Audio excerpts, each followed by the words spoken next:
За сайн байцгаана уу? Facebook-ийн найзуудаа би бас өөрийнхөө санаа бодлыг хэлье гэж бодож байна. За Монгол банкны ерөнхийлөгч Лавгсарн гэдэг нөхөр 300 сая төгрөгөөр фитнесийн аппарат одоо нөгөө зам мам янз бүрийн хөдөлтөж авахар тендер зарлсныг зариг эмээн дээр одоо ил тод бичсэн байна. Тэгээд энийг би бас сая өөрийнхөө фэйсбүүкээр шеэр хийсэн. Яагаад тэгэхээр энийг устгуулах гэж их зүтгэж байгаа гэж байна. Тийм учраас би бас найз нарыгаа миний тэр тавьсан одоо Монгол банкны захирлын толгойг жадан төлөх ёстой гэсэн энэ зүйлийг бас шеэр хийгэрэй гэж хүсэж байна. За би ийм зүйлийг гол нь ярих гээд байгаамаа. Эрдэнэт Монгол хүн 34 настай залуу өнөөдөр зулын гол болж өөрийгөө шатаасан ийм муухай зүйл гинүү ийм харамсалтай зүйл боллоо. Тэгэд энэ зүйл дээр энэ хуулийн байгууллага, хүчний байгууллагууд яагаад мэдээлэл өгөхгүй байна? За миний ойлгосноор бол энэ хүнийг гар дээрээсээ юм зардаг тийм хүн байсан байна гэт ингээд өөр юм ярихгүй байна. Энэ бол маш одоо дутуу мэдээлэл шүү. Хамгийн гол нь энэ хүн одоо яагаад ийм зүйл хийв? Банкнд маш хөр зээлтэй байсан уу? Гэр бүлийн асуудал байсан уу? Энэ хүн гэр бүлтэй юу, үр хүүхэдтэй юу? Хэдүүлээ амьдэрдгүү, яаж амьдэрдгүү? Энэ талаар яалттай ард иргэдэд одоо бас мэдээлэл хийх ёстой шүү.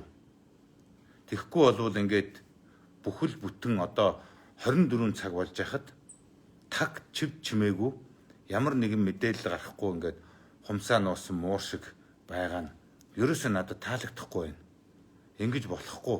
Монголын ард түмэн үнэн бодит мэдээллийг авах эрхтэй. Ер нь энэ өөрийгөө ингэж шатаасан явдал ингэж амиа одоо ягуутгсан явдал бол Монголын түүхэнд одоо анх удаага гарч байгаа. Миний ойлгож байгаагаар.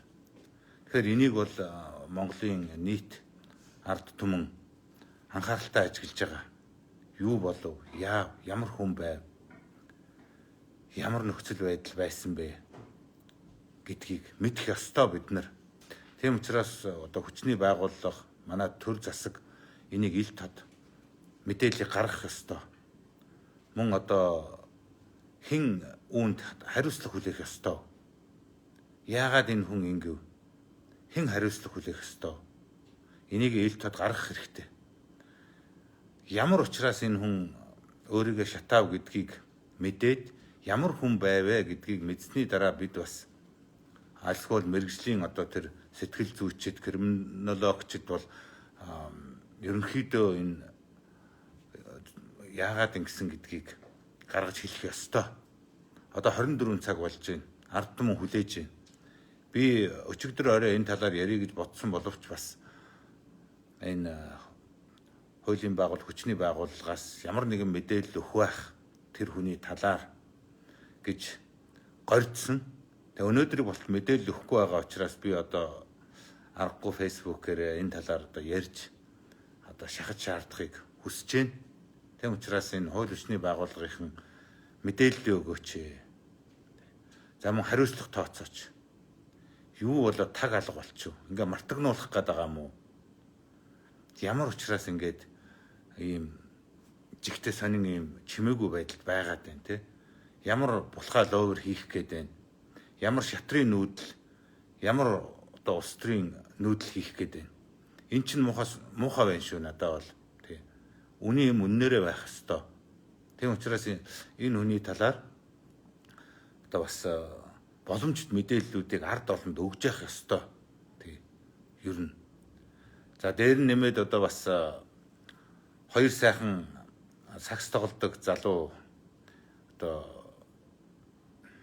амиа эгүүтгэж тий бас мөн одоо нэгийг утгалсан амь хөнөөсөн ийм зүйл гарсан.